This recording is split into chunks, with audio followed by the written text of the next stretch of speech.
So, hi and welcome. You're with Joey Clifton and Susan Warren, and this is the first of about 10 videos giving experts in the sustainability field the forum to talk about where they've been, what they've experienced, and to share some nuggets of wisdom. So, hi Susan. Hello, Joey. So as I said, this is the first of 10 videos, so we're just going to go with the flow and see what happens and capture with and that kind of thing. Sure, yeah. So, I suppose probably worth saying for me, I was one of those kind of little kids that sort of sat in the trees and played in the woods, and my mum was a botanist, and we used to, rock pool in the summer and pick flowers and all that kind of stuff. So, I suppose connection with the natural world has always been probably my most important thing, and it still is. Yeah. And that's very much shaped who I am, I guess, and what I now do. And so for me, the importance of that vocation is fundamental in my career, and I've managed to keep to that generally, but at times it's kind of drifted a bit, which would be good to, I'll talk about that a bit later in terms of this whole gamut of sustainability and environment and that agenda and how you work in this sector and making sure you get the right fit for yourself. But so as I've always loved nature, it's always been part of me, and I did a degree in geography, and then I did a master's in environmental science, and then I did what everybody still does, sort of 6 months of volunteering which was British Trust for Conservation Volunteers, so doing all the sort of rhododendron bashing and river cleanups, all that kind of, to get sort of your badge of honour, which everyone still has to do, I think, generally in this world. And and then I did. I was really lucky. My first job, I ended up running a little conservation trust in Edinburgh, which looks after the Water of Leith, which is this beautiful little river that runs through Edinburgh. And I did everything. So I was like, I did the administration, I did fundraising, I did walks, I did talks, I built otter halts, I did river cleanups, I did management plans and everything. And that was honestly the most valuable thing I ever did, I think, in terms of my training of working in a local community setting, around a local nature resource, and working with lots of different partners and having to really do everything myself. And that was brilliant grounding. Yeah. So really, the key for you at that point was just really throwing yourself in. It sounds like, absolutely, and feeling like I was actually I need to be able to point at things and say I did that, and that's what drives me. And I think still to date, probably one of my biggest successes came from those early days of developing a big project to develop the river and the walkway and improve habitats and habitat management along it for otters and kingfishers and all sorts of stuff. And that's still, I look back at that and think that's probably one of the best things I ever did. So, and it all came quite early, which was quite nice in many ways. And at that point, did you know where you were going? Did you or were you just going with the flow, winging it, seeing what happened, or? I think I kind of I was quite in it, and I was quite sort of early 20s, and I really enjoyed it, and it was very much part of me and part of my identity. Well, I was very much, the local trust was very much me, and I was very much in the local newspaper. It was always me and the trust, and that was really, really nice. It was my little baby, and I think I was probably very much just in that, and I perhaps didn't quite realise what I was achieving, actually, which is quite interesting when perhaps you don't quite realise the scale. I was actually doing really, really well, and I look back now and think, gosh, that was great. Yeah. And I perhaps didn't quite recognise quite how much I was doing, and so I wasn't really plotting ahead in terms of a career at all. I was just kind of doing. Yeah, in the moment. And at that point, actually, it would have been good to have some mentoring at that stage of my career from someone who was further on to sort of say, well, these are what you're really enjoying in this work, and where do you want to go? And I think I didn't have that, which was fine, but I think I did drift a little bit. Yeah. So that kind of feels like a really important point for you that's come out later, maybe in your career, that's actually quite a useful. Where you can go, because the sector's huge. You can do kind of local community conservation trust like I was doing, where you could be doing policy work, you could become a fundraiser, you could become you could do so many different things. And I don't think I was really quite clued up to all of that. And the field was much younger then as well. When I did my environmental science MSc, you could only do environmental science as a master's back in 1991, and now it's just the sector's got mad. So it was very different in many ways. So in lots of ways, it was almost like your path was a bit more planned out for you. Do you think, or? Well, they didn't seem to do so much scope. So for study, you just could kind of do geography or environmental science or ecology. And then all the stuff now is amazing. You look at it and you think, wow, all these different types of subjects, which perhaps in ways make you more of a specialist sooner, which is harder? Arguably a good thing, but then probably the greatest strength I've had in my whole career is being a real generalist. Okay. Having a really good background academic knowledge, but having done lots of stuff, and so I'm very flexible in where I can work. Absolutely, and that's really interesting because a lot of the people actually, a lot of the women that I speak to say are really kind of clued up on specialising, and it's interesting that you say that generalising is actually really valuable. It can be, because you can potentially, I've worked for, so I've worked for that setting. Then I went to New Zealand and worked overseas for the local authority for a bit, doing nature reserve management and working for a pedestrian advocacy charity. Then I came back and worked in community regeneration for groundwork, setting up a new groundwork trust in the Midlands. Then I worked for Form for the Future in sustainability, and now I've worked for Wildlife Trust. So when they all are different bits of the piece.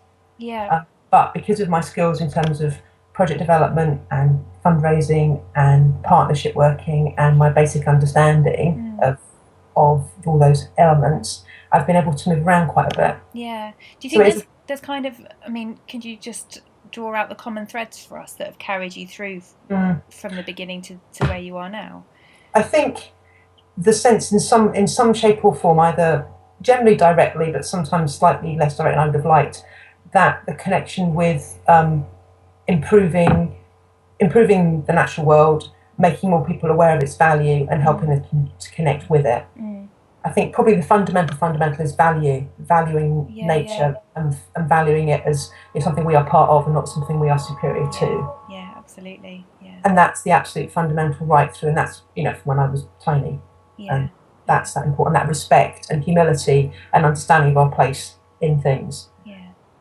So that's the absolute fundamental thread. So that's kind of been that's sort of like your calling, if you like. Yes, that's your absolutely is. I get so frustrated because people they think that they disregard it. They think we're better than it. We can control it, but we wouldn't breathe without it. And it's that simple. But it's still so hard. Particularly, we'll get onto that later probably. But in this current economic climate, to get that message across, it's just harder than ever. And that kind of segues nicely actually to the next question, which is kind of what are the main challenges that you feel like you've come up against in this trajectory of your career so far and now even? And I think there's the fundamental problem that I come across is we use the sector is very disjointed in many ways. So I've worked for Form for the Future, which is a very well known sustainability organisation, but it focuses very much on sustainability and in quite a sort of in a people-focused way. And I worked, and they do fantastic work, but I didn't feel that there was anything to do with the natural world at Forum. It was very much about carbon and about redesigning services and doing lots of really cool stuff. But it was quite highbrow, and was nothing. There was no real links with the natural world and why we were doing it, and that was just my perception there. And then, but they do great work. So, but it wasn't maybe the right fit for me because it seemed quite abstract and quite removed. And then I worked with groundwork, which was very much about engaging people, using the environment as a tool to re-engage and help communities to regenerate. So it was very sound for me. It was very sound working in some pretty difficult communities, but using the natural world to re-engage people, to help them to get a bit of new lease of life, to upskill, to do all sorts of stuff. I learned about local food and all sorts of really interesting things. And now I work at the Wildlife Trust, which is like the other part, which is very much about nature conservation and improving improving nature reserves, building more resilient ecosystems for the future. So you've kind of got wildlife, people, and sort of more people-centred sustainability. And the sector's very fragmented, and I think that's a real challenge about working where you fit best into all of those different bits. And I think now the particular Wildlife Trust that I'm at in Devon, I think it's a really good home for me because it's trying to bring all those three things together. We're doing the nature conservation, the hardcore stuff, the biodiversity stuff that's really not sexy, that people don't really want to know about in many ways, but it's fundamental. We're also developing our people engagement work much more thoroughly, to work in areas of deprivation, to address issues of regeneration, but also we're trying to bring in the concept of behaviour change and sustainability. And that's been the hardest thing for me, to find out where I best fit in all of that. And so how did you kind of get to that point? Or are you still exploring maybe? I think I'm still exploring. I feel I have the best opportunity I've had at the Wildlife Trust Endeavour to start to do that and to use the contacts and experience I've had of working in those other organisations to bring that to the fore. But I think it's difficult, and I also think there's perceptions and attitudes within the sector of different. I think the Wildlife Trust can get looked down upon a bit as being, oh no, they just do biodiversity, they just look after the butterflies, they don't do proper sustainability, and they don't do carbon accounting, and they don't do this and do that. And I think there's a bit of a hierarchy of one lot look down on the next lot who don't look down on the next lot a bit. I mean, that's a perceptual thing, but I think there's a very strong, they're unhelpful silos. Yeah. And we're all in the same game. Yeah, definitely. And we cannot afford to have the infighting that I think we can do. We do at times. I mean, I've seen, quite eminent people who are associated with major organisations sort of basically dissing the Wildlife Trust and others in recent times because they're not doing enough and they're not trying hard enough, and we really can't afford to have that kind of infighting. We can't afford to infight, we can't afford to look down at each other, and we have to find ways of being less precious, all of us, and working together more holistically. Yeah. So it sounds like you've mentioned a few things. So one of them is the kind of the infighting, the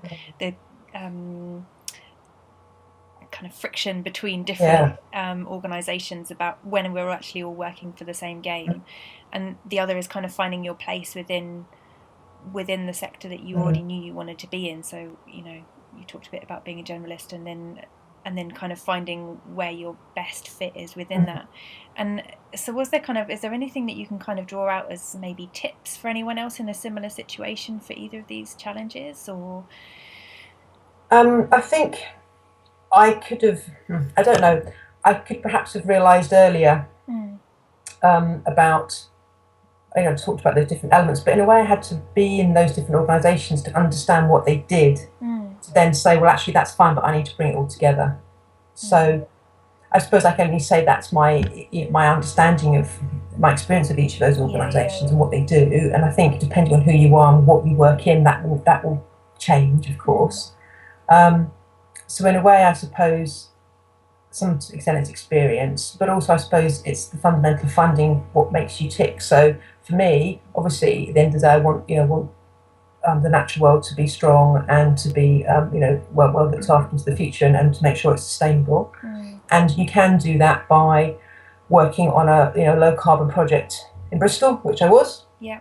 Or I can potentially do it by being involved in and help fund, which I'm now doing, large scale landscape restoration and recreation programs in North Devon, to make ecosystems more resilient, to help them, help with flood attenuation, water quality improvement, carbon storage, those kinds of things. That's two sides of the same coin. Yeah.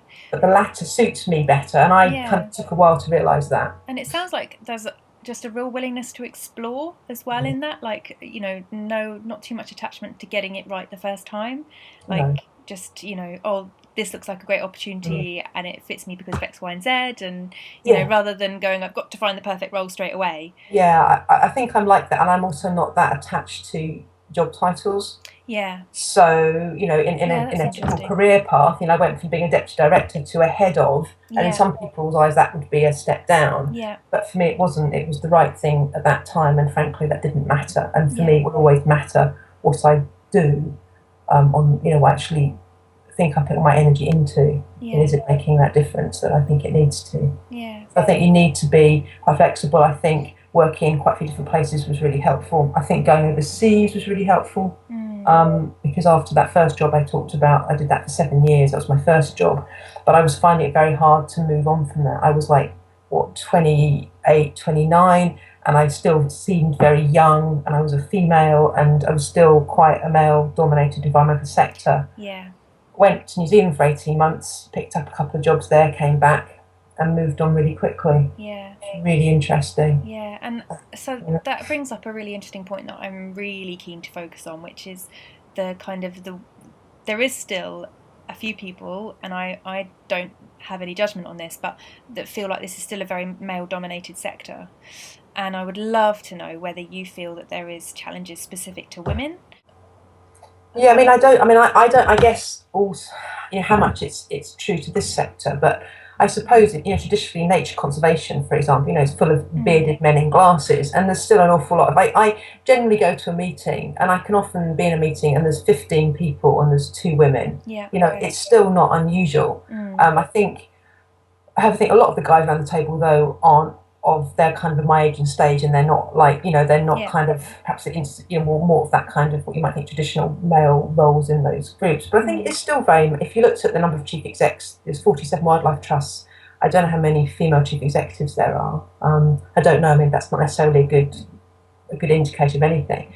But I still think it is quite generally until you work when I've started to do a bit more work with public health, and suddenly you meet lots of women. Yeah. And if you work more in community stuff, and suddenly you meet more and more women. So it kind of happens anyway. I think for me, the issues have been, I think, about appearing younger than you are. Right. And people not taking you seriously. So I always go and say, I've been doing this for 20 years, and it's always really good to and they will stop. And they will listen. So holding your own value almost, like, and be able to sort of talk about your experience, and being strong in that. And it might not, and the thing is with this field, there's so many different views and different ways of doing it. And it's okay, they might not, there's people in the wildlife trust movement who think that doing community engagement is a waste of time. Yeah. And that's totally because there's more important and pressing things to do. And that's absolutely right, actually, in some ways, yes. But of course, the other perspective, if you don't win people's hearts and minds, then we're all doomed. So it's a question of being able to be strong enough, be confident enough, and that's not always easy. Yeah. But I do think, I had a classic little anecdote of, I used to work somewhere where I shared an office with a very well-known sort of recreational charity, and one of the directors always walked around in shorts and a t-shirt and cycled everywhere. And this was this kind of sort of saying to people, what you could, and I said, I cannot, at my age and stage, go to a meeting with senior officials in a local authority wearing shorts and a t-shirt, and he could. Just have to be very, even when you're younger, and you might not know everything, you've just got to be able to be confident in what you know. Yeah. So being confident, and also it did sound like you were kind of really advocating just being strong about what you have experienced and skills you do bring to the table, and just holding that value for yourself, because no one else is going to, I guess, at the end of the day.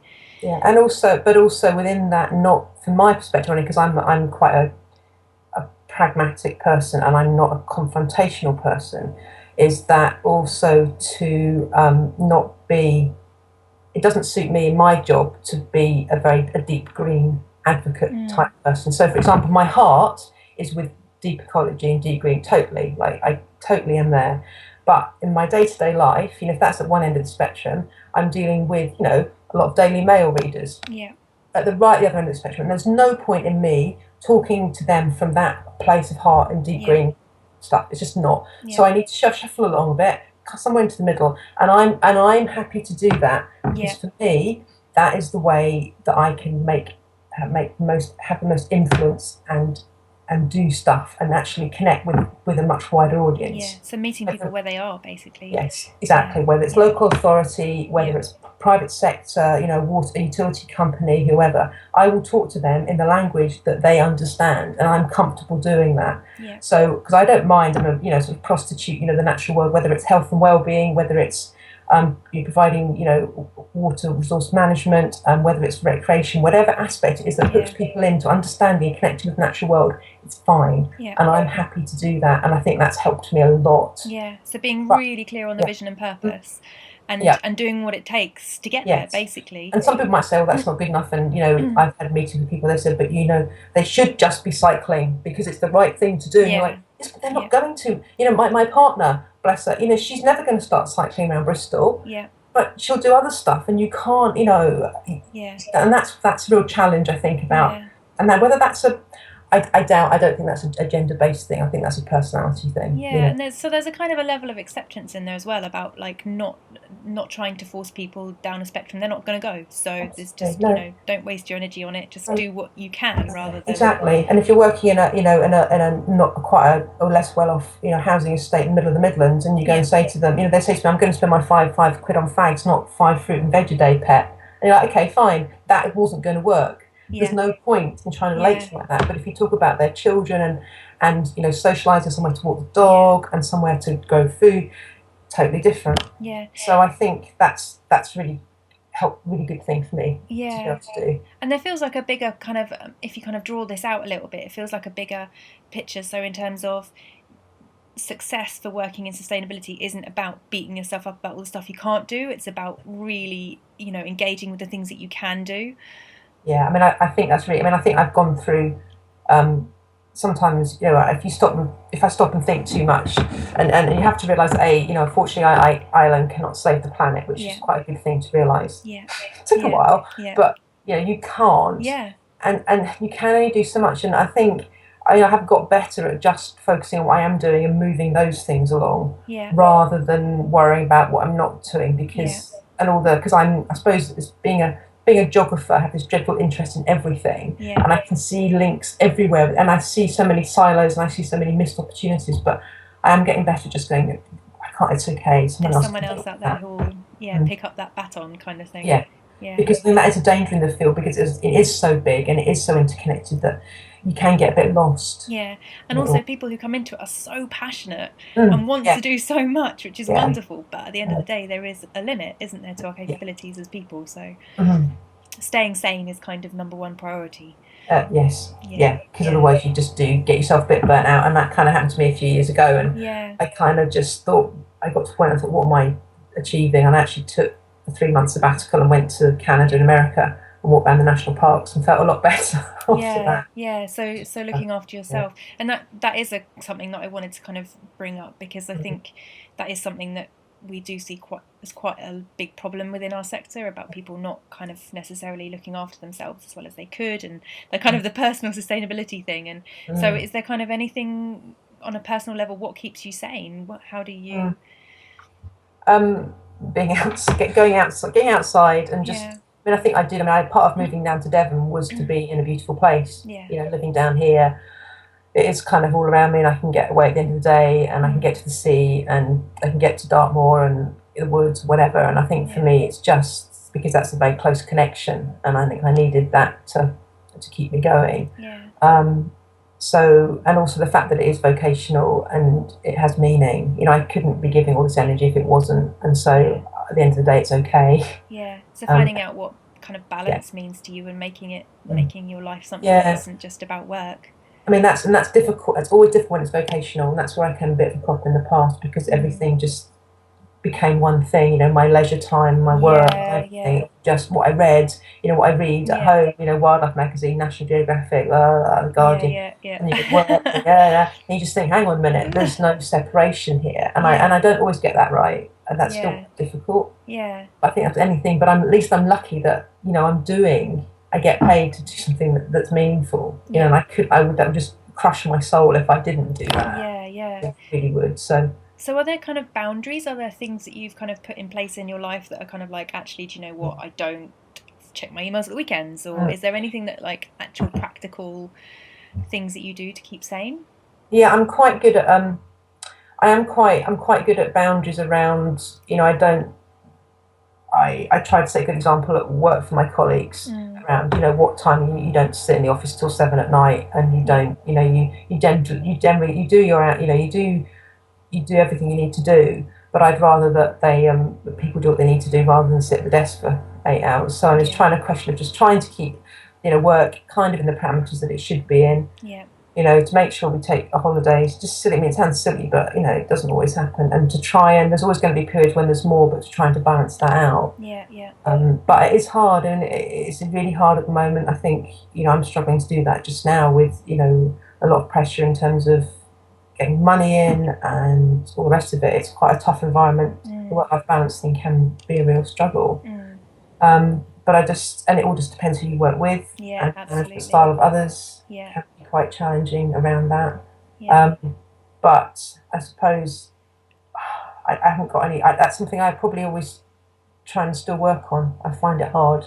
So an ongoing kind of learning process almost. It is, and also I suppose the fundamental that can be difficult is that at the end of the day, having said it's my vocation and all the rest of it, at the end of the day, it doesn't not matter, but none of it matters that much. And I do have that perspective that my home and my family and my health and my well-being and my life is much, much more important than anything else. And I have gained a lot of perspective around that.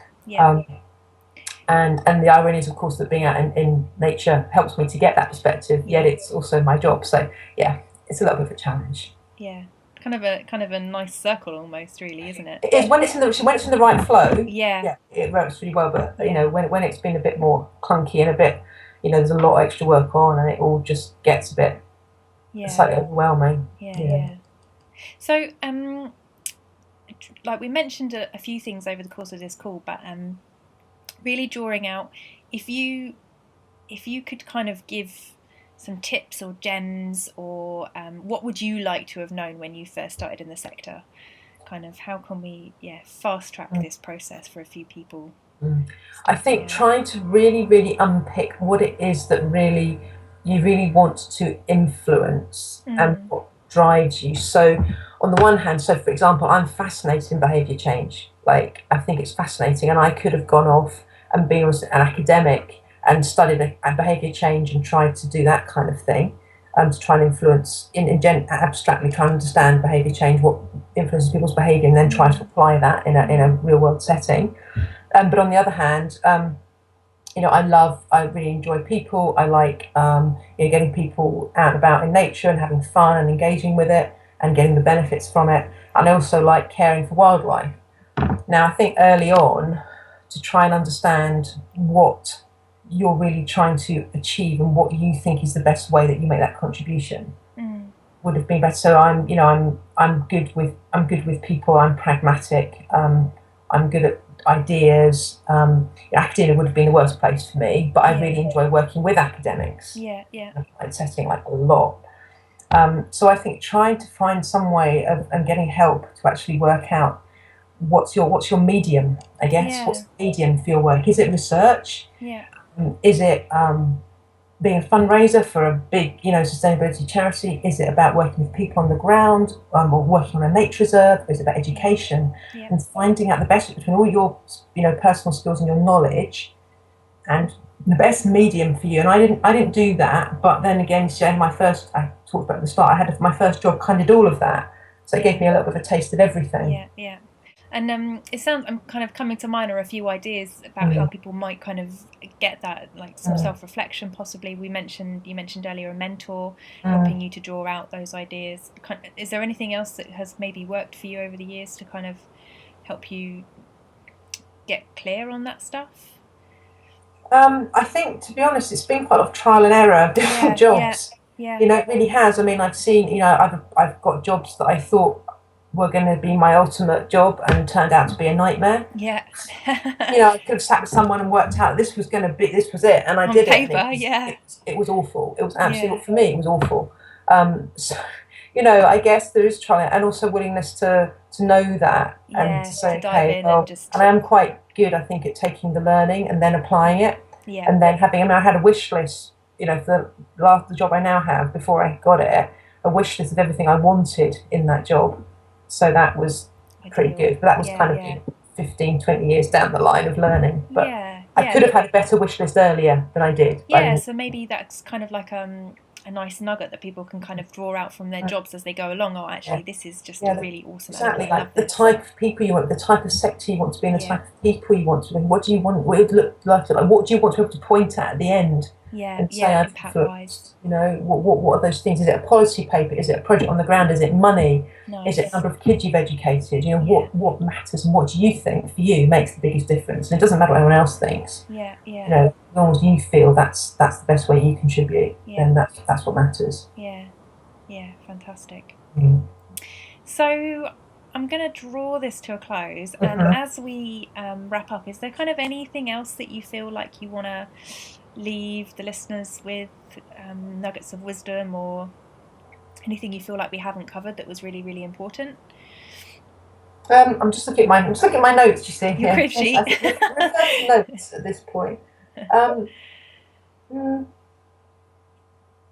don't think so. I mean, I think that it's, I feel really lucky that I've generally always worked in this field. I think it's sometimes really hard to work your way through it and know where you want to be and what organisation you want to be doing it in and how. But I think I think as long as I've always been open to I always want to develop and change. So and it does give a lot of scope for that generally, which is that's a nice thing. I think, and probably for me, the voluntary sector's been the best place to be because it's not hierarchical. Generally, there's much more scope for development and much more scope to do different things and to do them differently. So, I would struggle in the private sector and particularly in the public sector. They would drive me nutty. So I think that's the other top level to think about is where you think your personality type best fits. Absolutely, what you really want, whether it's the kind of the big business model suits you best or absolutely. And I really like that as a kind of an ending perspective, that it's good to just free form a little bit and there's learning and development everywhere you go, rather than kind of really being desperate to kind of find the right place.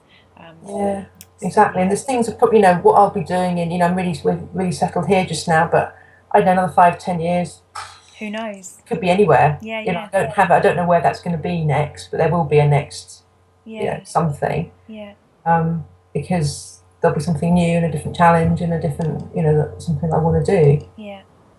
Fantastic. Thank you so much for your time, Susan. That's okay. It's lovely to talk to you. Lovely to talk to you too. So this was Susan Warren talking to Joey Clifton of sustainableu.co.uk.